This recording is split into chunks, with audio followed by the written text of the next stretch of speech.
Welcome, welcome. What are we on our fourth book club meeting? Or That's amazing. Yes.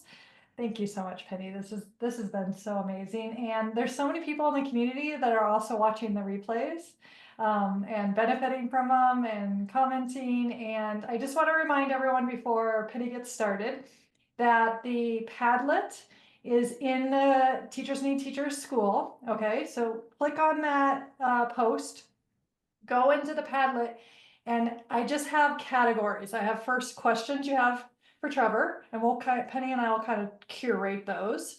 And then I think I put early childhood, primary, middle school, high school, adult learning, just so we could kind of organize it by what age group you're working with.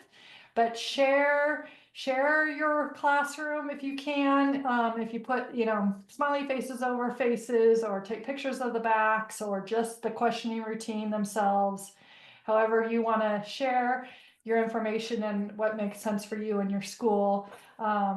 We're excited about that. It'll be really cool to just see this Padlet full of the way teachers around the world are using the questions routines that Trevor McKenzie lays out so nicely for us. I'm a little bit behind on breaking down, unpacking some of the routines, but I'm going to keep going even after these calls end into February. Okay, because it's my goal to break down each one for you guys. So I will continue in February adding posts about this, and just because we're not meeting live doesn't mean we have to stop talking about it. Okay. This is a big book to get through in 1 month. I So I'm know. proud of you guys. And it's not going to stop. Okay. But I'm glad to hear, it's so helpful for Penny and I to hear that the calls are helpful, that the breakdown and unpackings are helpful, examples are helpful, because we are here to support you and grow together. That's the mission of Teachers Need Teachers. So keep telling us how it's going, what you need. We'll keep breaking it down.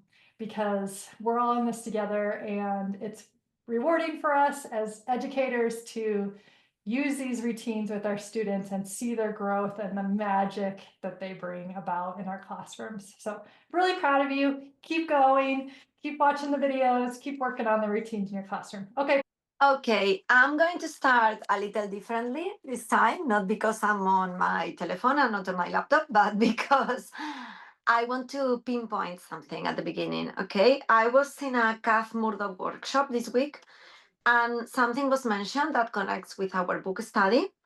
And basically, it was a reflection that, for example, us, that now we are dealing with the question routines. We can make the mistake of, as teachers, being obsessed with questions and only looking for questions. So we have to make, our scope wider, and don't look only for questions because they are not the only one. Okay, do not make questions like a forced presence in the classroom, but make it natural, make it acts of inquiry for the student. We can see questions in all the year groups, in all. Saba was there. I saw you there. So I'm just going to comment that we can see the questions in any year group, especially with the little ones. But by creating a culture of inquiry, we can include those questions in a natural way. So, for example, in previous sessions, we were saying how we can promote the question culture, how we can promote the inquiry. It has to come naturally. We've always said that being consistent and revisiting and reviewing, we can create that culture. We can promote those questions. It was just, an intention I wanted to pinpoint at the beginning, okay? And now, for today, we have like a light session because it's 3 question routines, if I'm not mistaken: the question hexagon, the question timeline, and the question buddies. And they are very easy because I think we have unpacked the most difficult ones, at least for me, last week. Last week was quite an intense session. Well, the previous week, the week before. The first one, the question hexagon routine, I think you all know the hexagonal thinking, how to make hexagonal thinking with your students and make connections. So this question routine can help, especially I think in lower grades. So it's very interesting for those of us working with younger children. It's very visual, so it helps with any thinking, and it's very connected to hexagonal planning. That's why I was mentioning hexagonal planning. If in hexagonal planning we have concepts, for example, we put fairy tales and we connect to fairy tales, characters, antagonists, protagonists, bad, good, story, fairy, unicorn. Here, instead of having concepts, we have student generated questions. So what do we do is give students hexagons, they put the questions in the hexagons, and then in small groups, they have to classify those hexagons randomly placed with no thought, with no connection, with no pattern. They have to classify them in open and closed questions. That's the beginning point. So more or less, it will be like the question timeline, but with hexagons. But they have to justify, as always. They have to say why it's an open question and why it's a closed question. For example, a couple of days ago in my class, a girl made a question and it was clearly a big question, an open question. But she said it was a middle question. It was one of the not so difficult ones. So we had to establish a debate. Here is more or less the same. You start and they classify them into groups, open and closed. And then is when you have to go deeper. And when you have to tell them, okay, this is your question. What is the concept behind your question? What is the big idea around the question, depending on the age group? What ideas that we have learned or that you know are connected to this question? And you make a couple of questions to make them discuss and build their structure. These questions are in pages, well, in my edition, 262 and 263. They are 10 questions that Trevor suggests. And basically, they are more or less questions we all know. How do the topics, ideas, web away from your concept? How are the topic, ideas, or categories related to your concept, connected to your concept? Is there any connection that you can make to bring your ideas together? So, why do we do this? Because it helps students to make sense of the progress they are going through. It's like they make a mental click with it because they do it collaboratively and it's visible. It's something that makes the thinking visible. It's like, I also love the hexagonal thinking. It's like with hexagonal thinking. They have the hexagons on a map placed together, connected, and they immediately see the connection. Here is the same. You have different diagrams and they just, put them in different sections if they are open or closed. You have to give a space to them. You have to find a space to this question routine. But if I were the teacher, I think I will just use card and they can glue it on a piece of card or put it on the card with a sellotape so they can move it, or with blue tack, I don't know what you use. So they can move them around and sort them out again. Once they organize by themselves these hexagons, because they are given agency, they are given independence, is the next step. The next step is a step I like, but I think it could be a standalone. I don't know if you will agree with me. Is the thinking skill arrows. Explain, compare, contrast, and justify. I think it could be a standalone because I think it could be a pattern of thinking for students if you train them. And even though if they are little ones and they don't really know how to explain contrast, you can give them examples. They are 4 arrows and they explain 4 different thinking pathways. But these thinking pathways basically is justifying the why behind the action, the why behind the behavior, the why behind the decision of making open or closed a question connected to one idea or to another idea. By giving them only 4 arrows, we narrow their thinking, we direct their thinking a little bit. And maybe here I write, translate the arrows for small ones. Maybe we can find equivalents to these arrows. And I really think it can be a standalone and it can be applied to other question routines to make them narrow. I had a question, Penny. Have you tried this with the age group 5 to 6? I've tried hexagonal thinking and it works super well. I Okay. haven't tried the question hexagon routine, but I've tried hexagonal thinking, and in hexagonal thinking, without realizing, I was applying the 4 arrows, the 4 thinking skill arrows.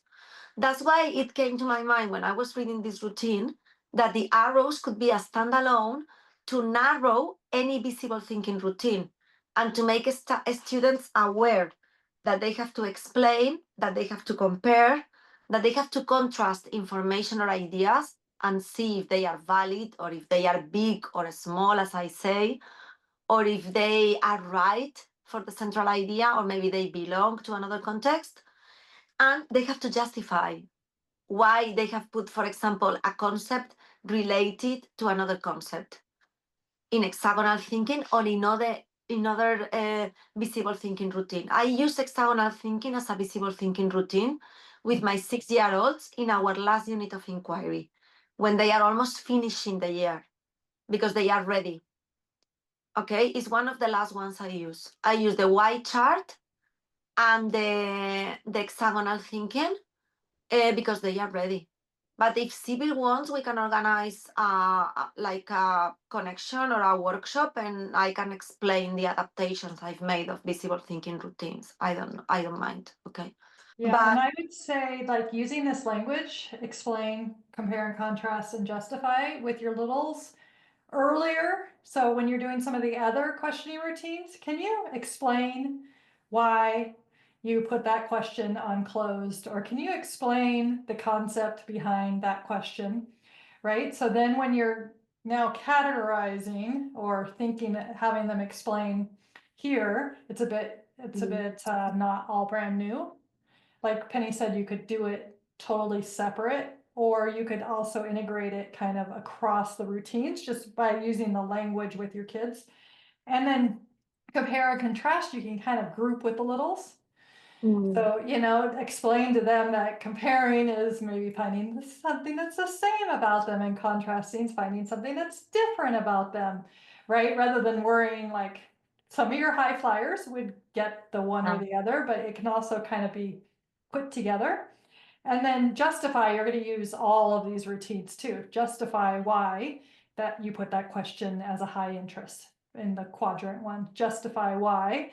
So if you're using that language continually across routines and then introducing it explicitly with this routine, you're probably going to find some good success. And some kids won't be ready, and that's okay, right? Mm. You can see some of the pictures of in a classroom, and they've got the arrow pointing at it, and you could imagine one kid that really gets it kind of being in charge of that compare and contrast arrow, for example, not expecting everybody to understand that level of understanding, but they're being exposed to it. They're seeing their peers do it. Right. They're hearing you model it. Right.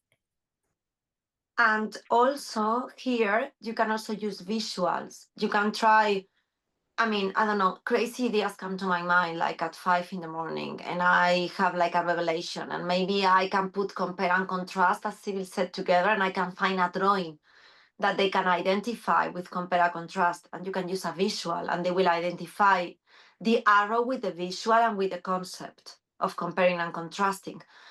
And also what I like about this use of hexagons in the routine is that they can go a little bit further and they can even identify, open questions, closed questions, and open and not useful questions.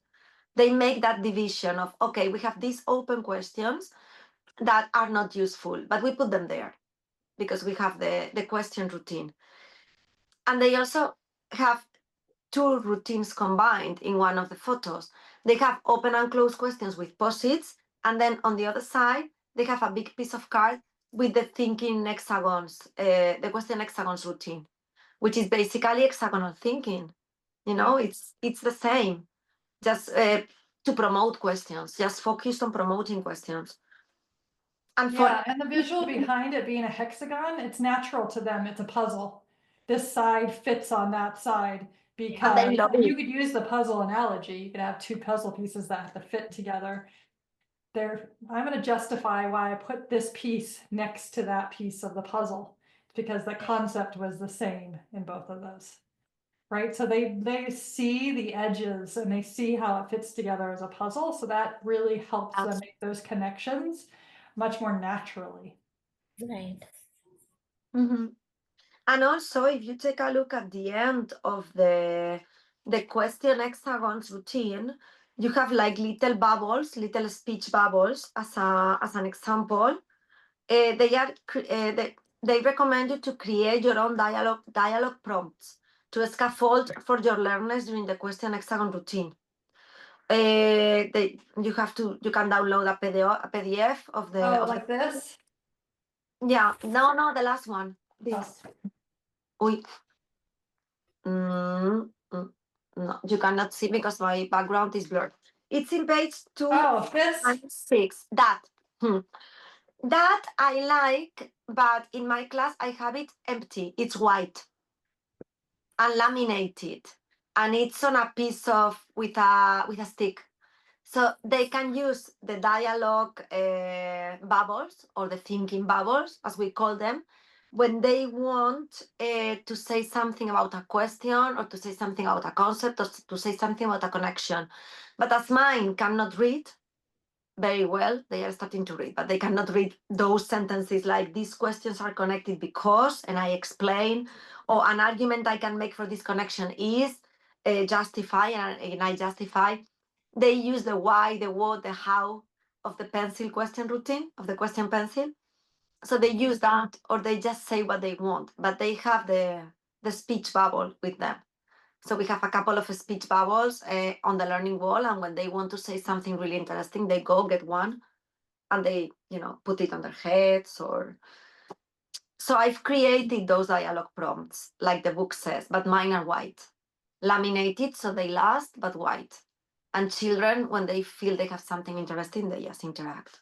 The question timeline. I'm going to the question timeline because I really like it. I like the question timeline because it can be formative assessment and we can turn it into a summative assessment. I know some people no longer do summative assessments like for assessment, but I do them for fun.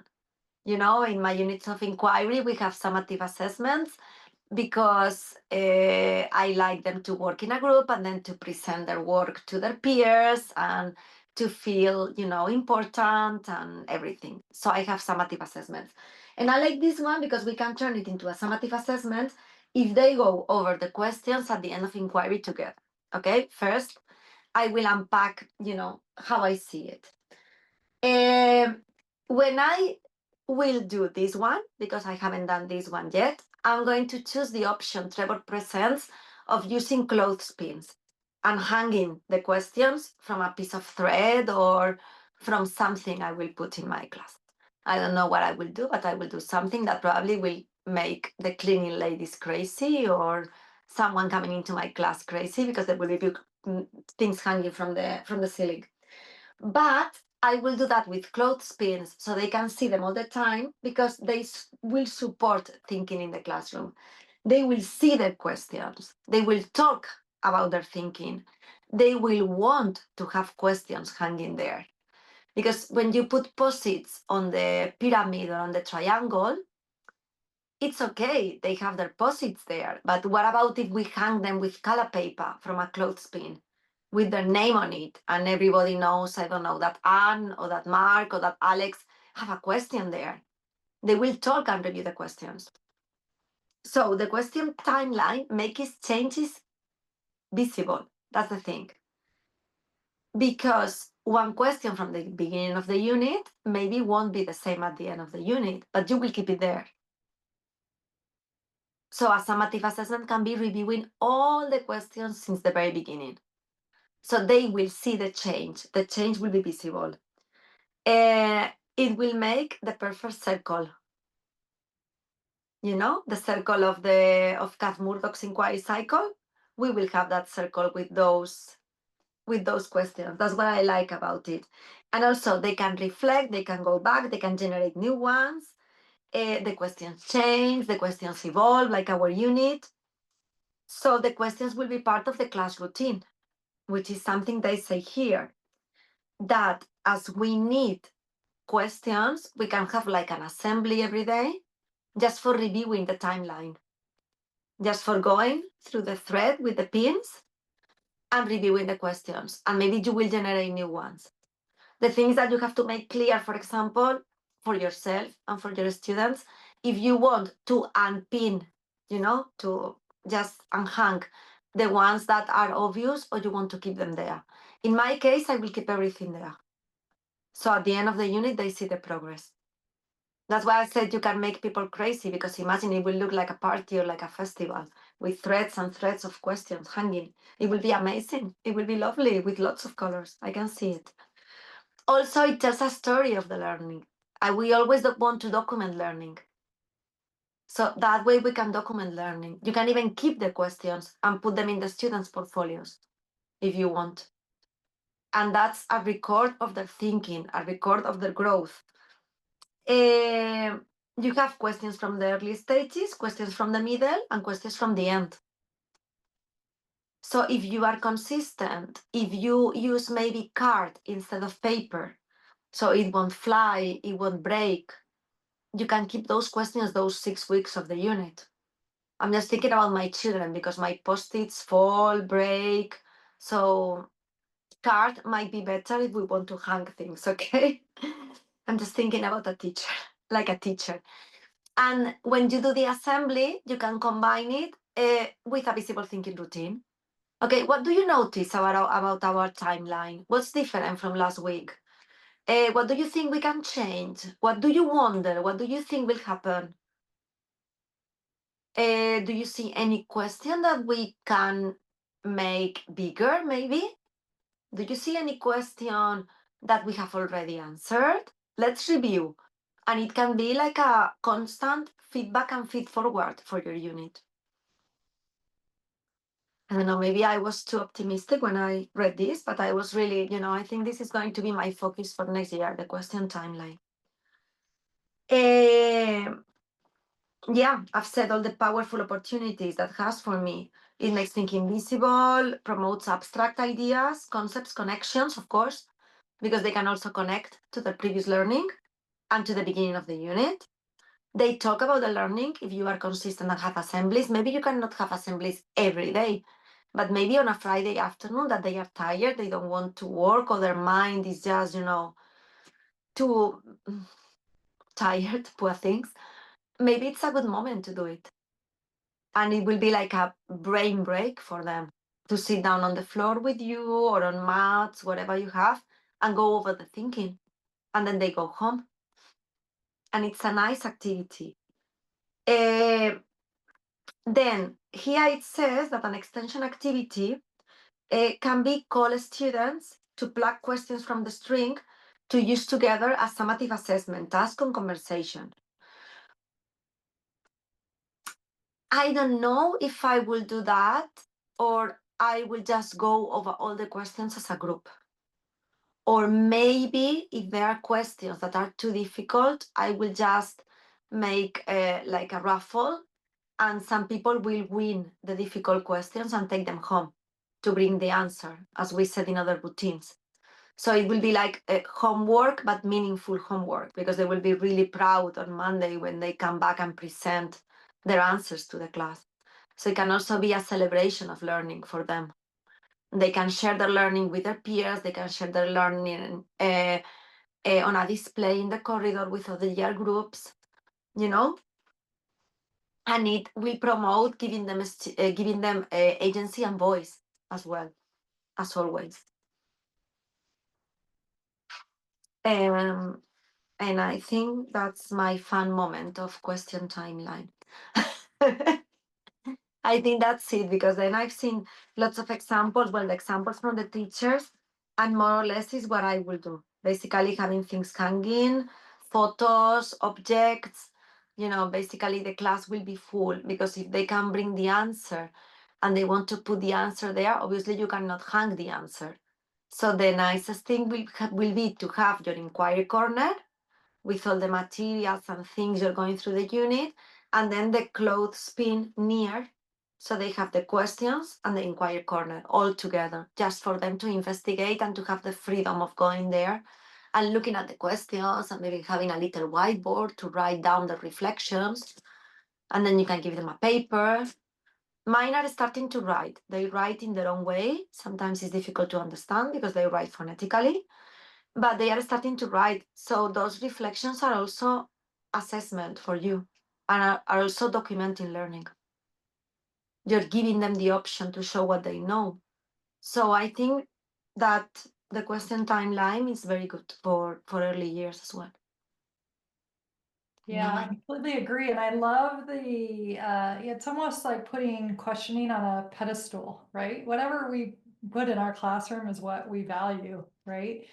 And by having this beautiful timeline that's growing over the year and that's beautifully displayed, hanging, it's just such a great way to document learning and also just to value curiosity. You're showing in a huge way this classroom is curious. This classroom wants to know. This classroom has a place to find the answers. Every question's a good question, Yeah. right? And to see how they grow and all of that. I put in the chat, I used to put them across my windows. In Brussels, I have these gorgeous windows with the trees outside. And so it was just, I love nature. So to see whatever you want to hang timeline wise across that way rather than across the room, which a lot of these photos show, you can think about that too. Like, can you go across a wall, but it's still the same idea of hanging with clothespins. And then if they want to put their answers on them, let them get another clothespin and put their answers on them, right? Like again, there's no right and wrong way to do I this. told you I'm going to get my class full of things like that next year. I will drive everyone crazy. Yeah, I mean, just buying little clothespins and a string and then the little circle hooks to put them in. I always get my husband, come put up my stuff in my classroom. Yeah. No, but it's like low prep is what we want. It's low prep with very good results. So from all of them, when you build the question culture, or even if you're building it, even if you're using the question line, the one at the question continuum, sorry, even if you're using that one, you can use this one too. You can use the question timeline, I think. Yeah, agree. It's been beautiful to see them across. We're almost done. We have one more, right? How you can integrate or use two or just use one, depending on what our purpose is and what our kids are doing and on all those pieces. Amazing. Yeah, we only have one. We have the last one. Let's give ourselves a clap. Whee! Yay! We're almost there. Amazing. This is a big book. I'm proud of us. No, the last one is question buddies. For me, question buddies is learning buddies because it's learning together, questioning together to learn together. Okay. It's not a routine, it's a practice that it's in the core of every learning we do in class for me. Because, for example, when we are reading, we do reading buddies and we put a strong reader with a weak reader. When we are trying to read, when we are trying to write some phonic sounds, we do writing buddies. And the strong ones also learn to be empathic and help the weak ones. So for me, this creates, for me and for the book, okay, but it rings a bell of creating a safe environment, creating a place in which they feel safe, they feel ready to learn without anyone judging them, and they know they will have help if they need it, and they will have the support. So it's talking about learning, reflecting of the questioning, understanding, but together, collaborating, which is something I think it's in the heart of learning, and it's something our students have to learn before even reading or writing. So how we can make the most of question buddies? We cannot make the most of this routine or of this practice if we don't teach our students how to work collaboratively, how to work in groups, how to be members of a group and being able to assign themselves a role and the other ones a role and make sure everybody is important. So before you establish this routine or this practice, you have to think about it and consolidate it for yourself. So I think that the questions on page 312, when it says making the most of question bodies, are more for us as teachers than for learners. Because what does powerful collaboration mean for you? What makes a collaborative learning successful or powerful for you as a teacher? How will you rate it? Which are your standards for it to be powerful? Why is collaboration important? What does powerful collaboration look like for you? If you see a video of children working together, how do you know they are not just working together? They are collaborating and cooperating because they are turn taking, because a final product is coming out that has been designed and made by everybody. Think about someone who is a great collaborator, someone you know. Why is that person a great collaborator? Which skills do you need to develop in your students? Which students do you have that could be like the leaders in a collaborative project? So that project will be successful, even though the other ones haven't mastered the collaborative skill yet. Have you ever been part of a collaborative project successfully? Can you work like you are teaching your students to work? That's something we have to question ourselves. What can make that process bad? What can go bad? What can be wrong? What can make it not successful, not fulfilling, not like you planned it in your PYP planner? And what characteristics do you need to promote in your students? And then a lot more, you know? You have lots of questions, but I think those questions have to go first through your filter, and then you can teach them to your students. We always lead by the example. So, I mean, they look at us, we are their mirror.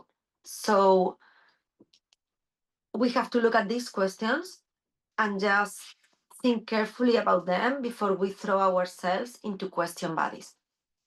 In fact, throughout all these sessions, we have been talking about question bodies without talking about question bodies. Because we have been saying that the students can do the questions in an assembly. They can work in groups to make questions. They can work in groups to make the classification between open, closed questions. So we have been doing question bodies. This is like the final step in which they really tell us what we were doing. Also, always tell them what is going to happen, what you expect from them. Like, you have to work like this because we have to do this. And Miss Penny is going to give you a happy face because we don't talk about grades if you do this, this, and this. Or we will have to improve, give them rubrics so they can make a rubric of their group work. And they will tell you things that don't work that you didn't even notice because it has happened to me. Give them end of the group work reflection so they can do it as a rubric for you, a rubric of their group work, a rubric of their learning. And also always be authentic, always, as I said, have clear expectations and real expectations, depending on your students. I mean, reading buddies basically is the same as always. They only vary in the speed geeking structure, like speed dates. So they change partner and they work with other partners like really quickly.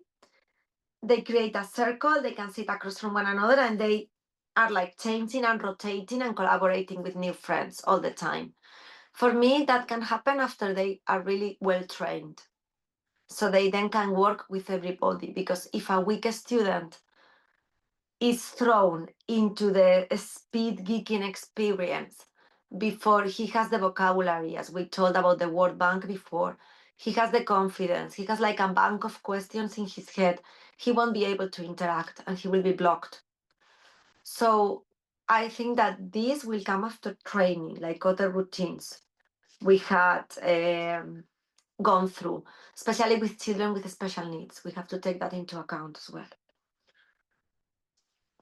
And more or less that's it. I want it to be fast today because I still have section 3. You've been amazing as always, Penny. Yeah, let's talk a little bit more about buddies. And I also put a link in the Teachers Need Teachers School classroom. Penny has a workshop on collaboration and cooperation. So check that out. Too, you share a lot of good stuff in that workshop, Penny. I know, I forgot I did it for you. That's true. Yeah. Check it out. It has lots of things there. Yeah, it's a really good workshop, and the slides are there and everything's there. So if you don't go to that link right now or need to close that window, it's always in the classroom under the workshops.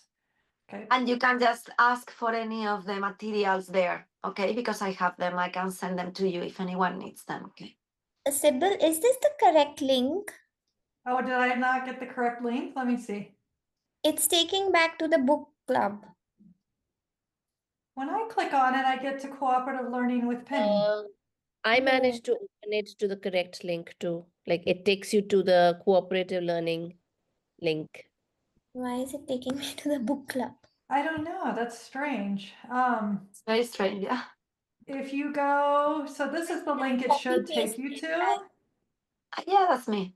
but if you can't get there, just go to the classroom. Okay, I'll And do then that. it's this workshop replays here.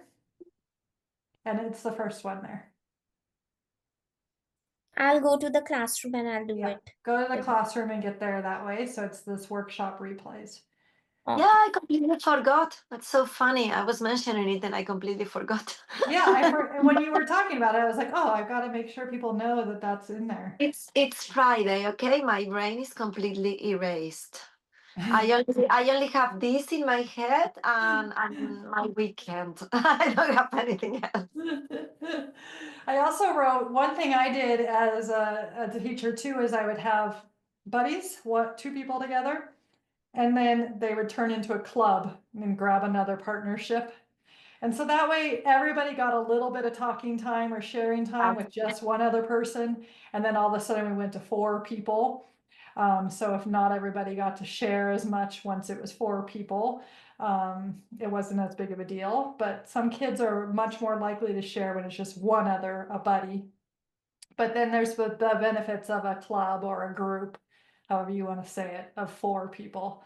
But I would say, like, don't try not to go over 4. That's why I also liked buddies to club, and my learners just knew that. Meet with your buddy, share your question or whatever you're doing, turn to your club, right? So then they would then go to their clubs. So it's an efficient classroom management strategy that you guys might want to try out if. It's very structured, and at some point, structure is what leads them to unstructured, you know? Yeah, oh, for Everything is sure. structured, and then you can just let them be. But first, they do need the structure. Yeah, because otherwise a We are lot of our just- kiddos will sit there and not say a word or not, Yeah. write a word or whatever it may be. So Yeah. we're just in the process of making groups for our unit project. And one strategy that I like to use instead of, when we say, okay, create your groups, they get into friendship groups, or I want to prevent myself making those groups or separating them. So I always tell them that choose a buddy so 2 buddies, one buddy that you would like to support and a buddy that you would like support from. Oh, nice. So, That's then they start creating their groups, and then it's easy for me to, to kind of just play around with that. And then we have classroom discussions, and, that's the starting point. But I think it's very important for the children to have that thought that, yeah, this is a buddy I would need support from, and this is a buddy I need to support. So that I always, promote, yeah, That metacognition's amazing. What a good way to do it. I promote that in reading. I emphasize that the strong readers help the not so strong readers, and they immediately identify. When I work in groups, what I do is assigning them roles, and then they know what to look for. So they know they need, for example, a drawer, a go-to person that will be the one that comes to me and asks for the things they need. Different roles. So they know that they need like 5 roles for their group. So they will go around and look for people that can do that role. Yeah. And that's what you share a lot about in that workshop. Mm-hmm. Which is- Yeah, and it works. They get used to it. Yeah. Yeah. What else? You guys are welcome to unmute or a small group and share a strategy that works for you or a question you have. no, I just enjoyed the book club. Like it reminded me that I need to go back to the book and I need to read. But I just found that 4 weeks was not enough for me, especially if I was trying out the strategy. So I did focus on just 3 strategies for this unit. And I'm just going to keep to those 3 until a few more weeks, go back, refer to it. And thanks for the reminder all the time that we need to go back and answer those questions and refer back to those questions. And that's something that I struggle in my classroom. So I did get some nice ideas from you on how to do it. The one thing that I'm trying to do is we have the questions on Post-its, but I've taught them that Post-its have to go with blue tack. They're going to, I've give them little stickers. I said, find a question that you can answer. Put a sticker there, write your name and put your sticker there, and then write the answer on the inquiry board. So, so I can see that who has answered the question on that Post-it, and all the answers are going on my inquiry board under the new knowledge area. That's great. So again, it's in a trial process. I've just introduced them to this idea. Take into account that, for example, I am only using 2 question routines this year. I'm using the question triangle and the question pencil. I'm not using more. I'm unpacking the ones from the book. But as I do with visible thinking routines, for example, I use 1 visible thinking routine per unit. And then in the next unit, I introduce a new one. But in this year, I'm just going to use 2 question routines.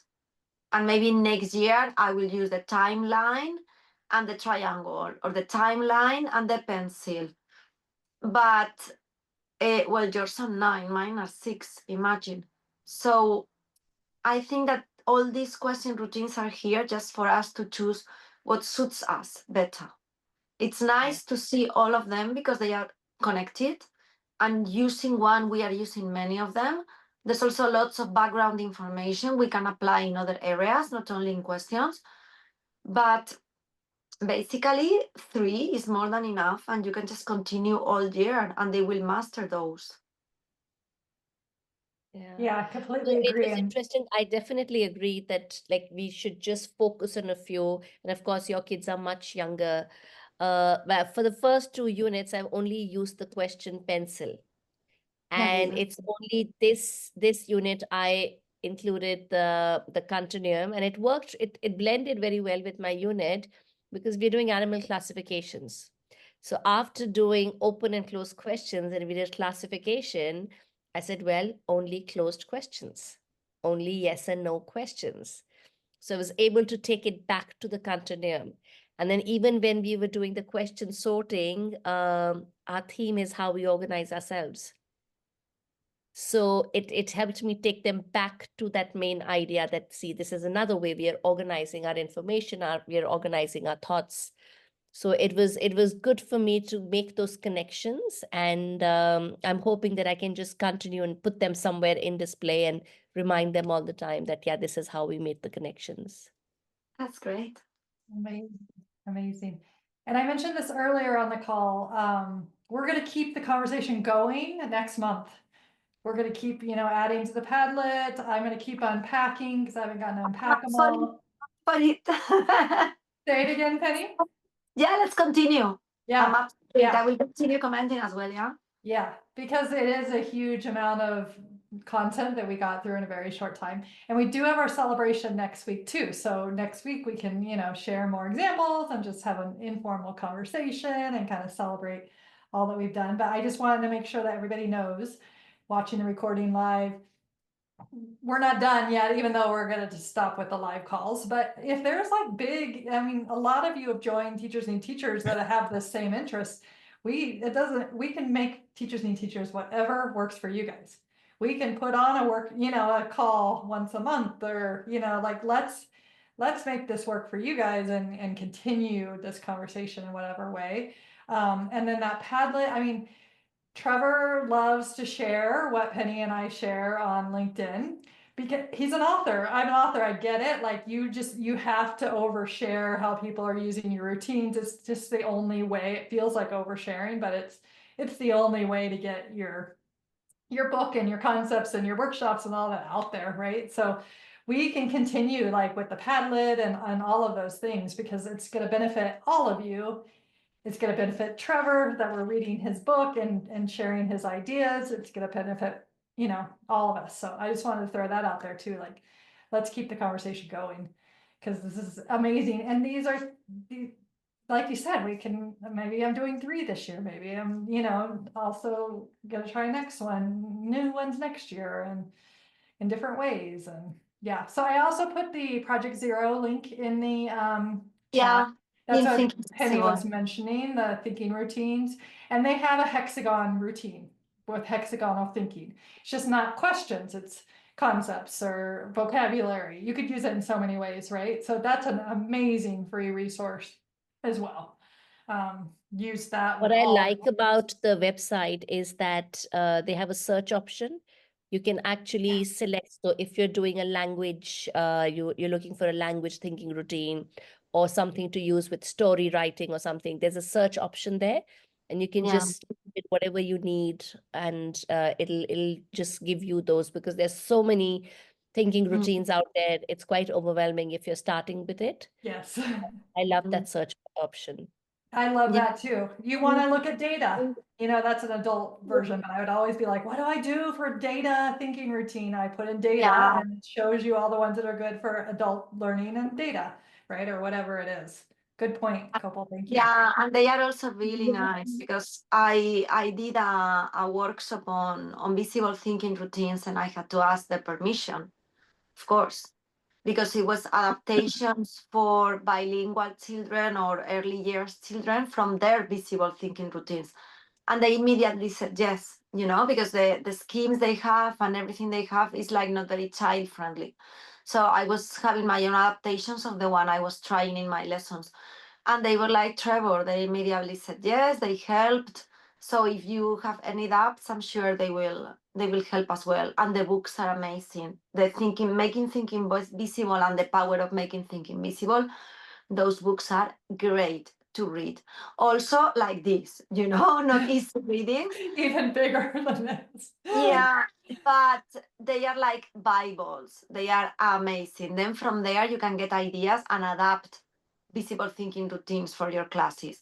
But they were great and they still are. So But it's like, thank you for that, Penny, because I follow you on LinkedIn and I can see how you're using it in your early years.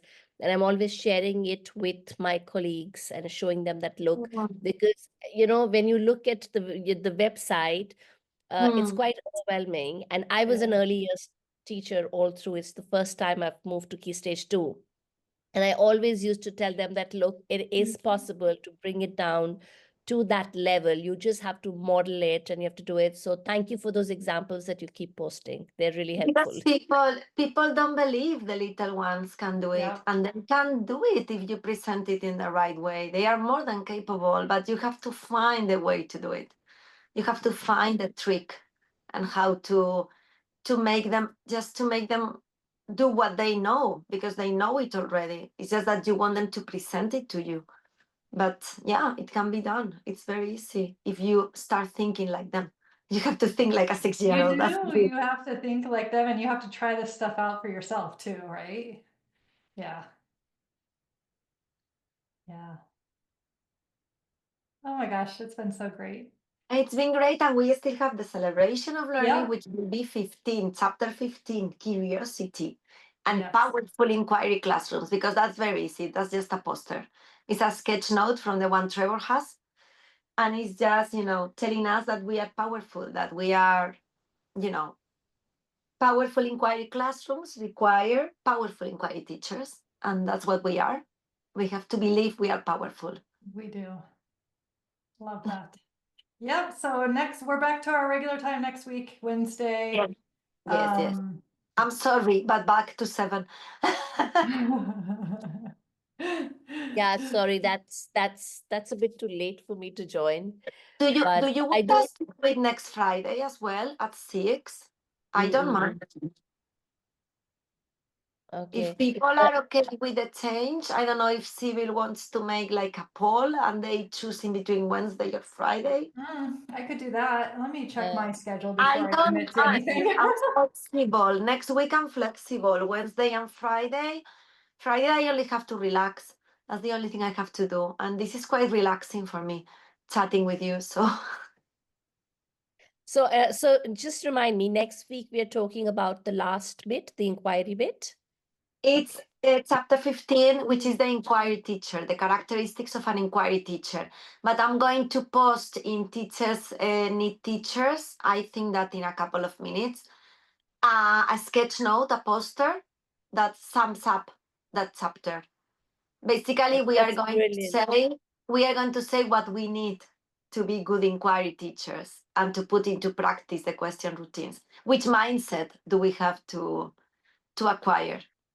Or what do we have to change from our way of teaching or even our self-esteem? Or, sometimes, as you said, people say, no, I can't do this because children won't do it. Maybe we have to change that mindset.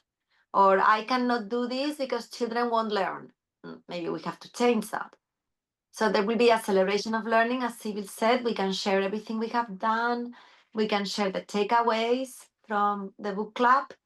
And we can also talk about that last final chapter or doubts you have about previous question routines, things you have done that have worked, things that haven't worked, things that you have modified. Because we are all in the same boat. So we are all doing the same.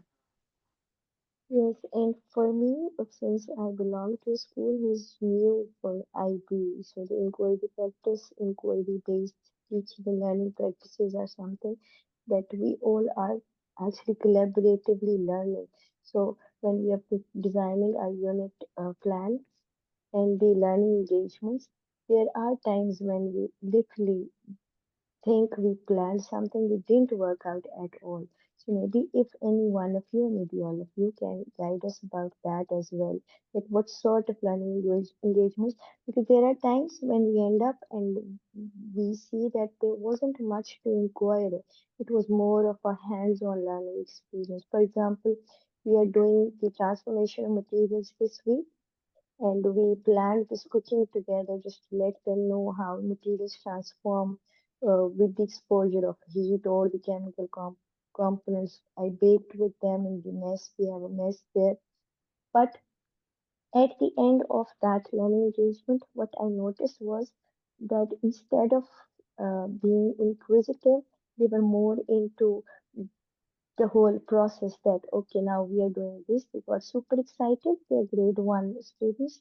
They were more into how it tastes, how well their cupcake looked, or how well the bun that they made. So there weren't many questions, there were experiences. So is it a good learning engagement or not? That is my question It's a for great one.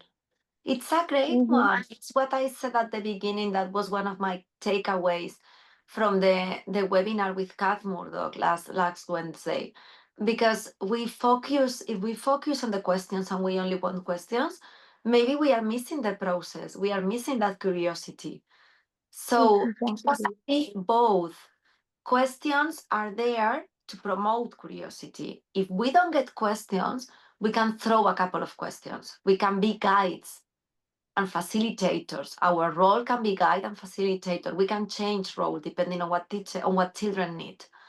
So Mm. that they were focused on the process is great, because maybe if a couple of questions had been thrown at them, they will have started.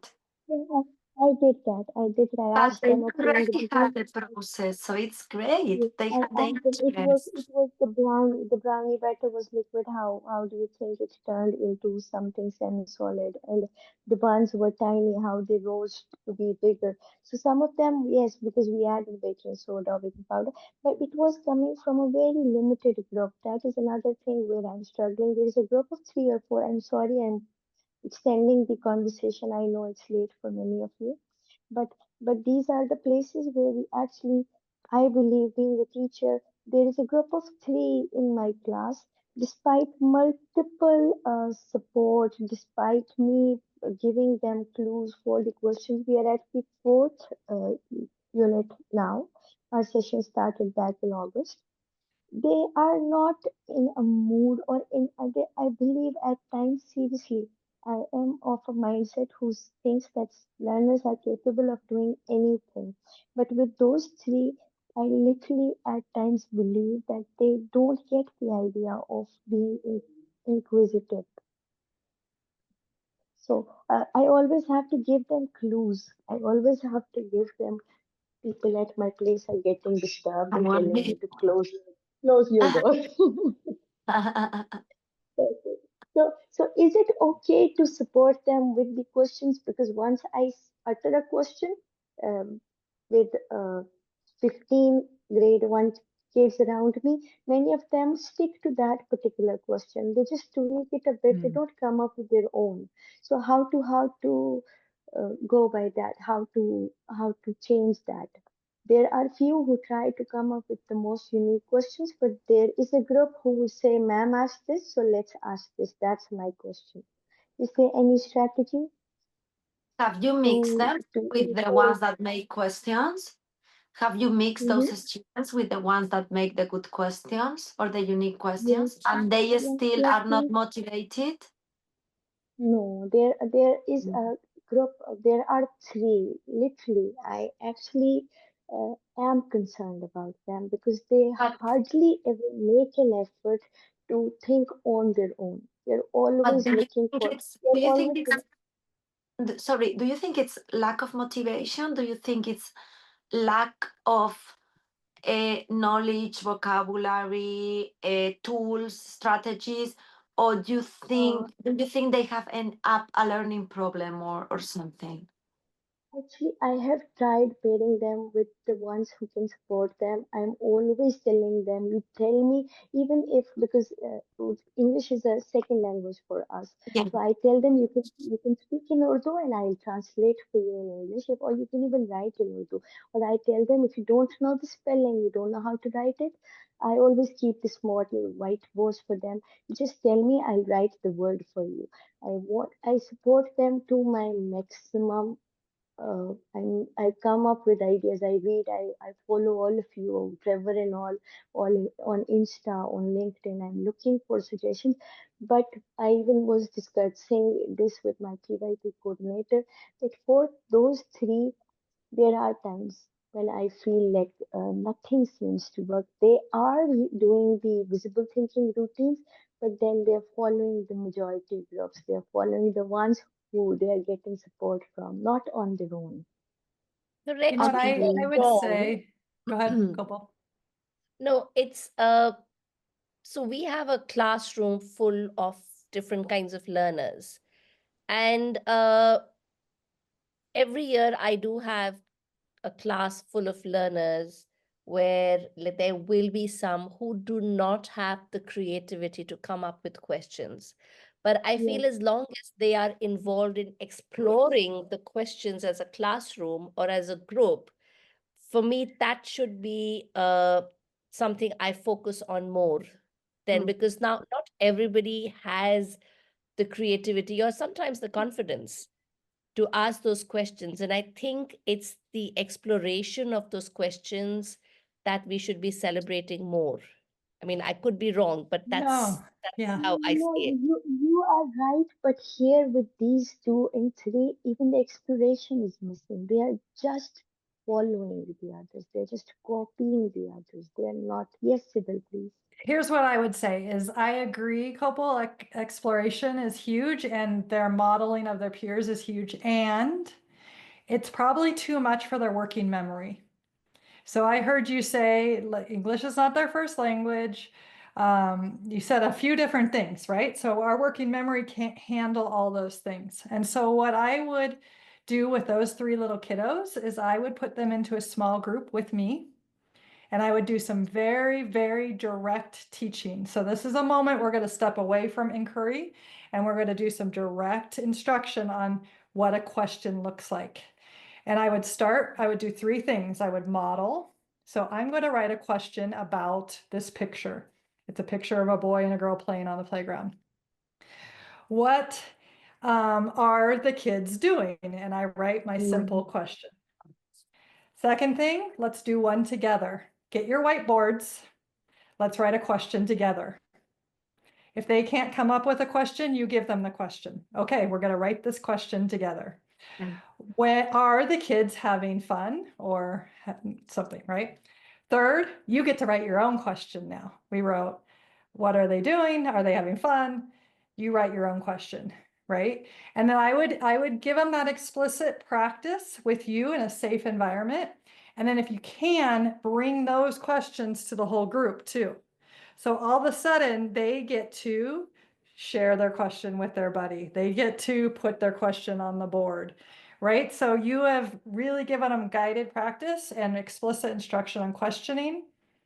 They all start with why, how, what, whatever it is.